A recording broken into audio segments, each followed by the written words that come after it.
नाज़िम, ધાબેજી जा रहवासी पीअण जो पानी न मिलण खिलाफ टिटणो में एहतजाज जी मुज़ाहिरो करे धरणो हणी पब्लिक हेल्थ खाते खिलाफ सख्त नारेबाजी कई वई। उन हवाले सां ॾिसूं शबीर अहमद ख़ास खैली जी ये रिपोर्ट। नाज़रीन, इन वक्त असां मौजूद आहियूं ધાબેજી इलाइक़े बिलाल नगर में।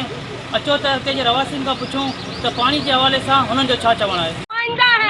हम लोग को गरीबों का पानी चाहिए। ये करबला हो गया है, इमाम अली हुसैन का है, जो इमाम अली हुसैन को पानी खत्ते मार के रखा है, ये अभी वोम को पानी खत्ते तलाश के मार रहा है।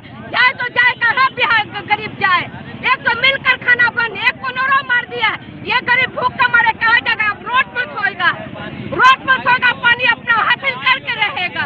आबादी जेका हुई सा हुई 15,000 ते, अज उहा आबादी 1 लख के करीब है। वह पुरानी स्कीम थी सकी है। उन स्कीम जो जैसे मैं चीफ इंजीनियर हैदराबाद से मुलाकात कई, उन्होंने चो असांजे हिसाब में यह स्कीम खत्म है, इन जो को वजूद ही ना है। जेस ताईं सही पानी नथो मिले तेस ताईं असांजी जिदोजहद जारी रहंदी।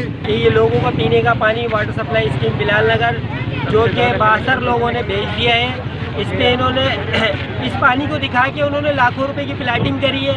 और वो प्लाटिंग 62 लोग जिसमें क्यों गरीबों का पानी चोरी करके उस पानी के ऊपर शब खून मारा है, डाका जनी करी है। ये इनको हम ये पानी लेकर रहेंगे, बसूरते देगा। अगर ये हमें पानी नहीं मिला तो हम रोड ब्लॉक करेंगे, धरना देंगे। और हम जिले इंतजामिया से भी अपील करते हैं कि फौरी तौर पे इस पर एक्शन लें। अगर इस पर किसी किस्म के भी कोई भी ऐसे मामला खराब हो तो इसकी इंतजामिया जिले इंतजामिया और पब्लिक हेल्थ डिपार्टमेंट हो। नाज़रीन, ધાબેજી जे रवासियुनि जूं ॻाल्हियूं ॿोलियूं ॿुधियूं। हुननि जो चवणु आहे त पाणी न आहे, हिते करबला जो मैदान लॻो पियो आहे। हुकूमत खे घुर्जे त ग़रीब मुस्किन माण्हुनि जी आहुनि ऐं दाहुनि जो अज़ालो करे। कैमरामैन सां गॾु शबीर अहमद ख़ास खैली, मेहरान TV न्यूज़, ધાબેજી।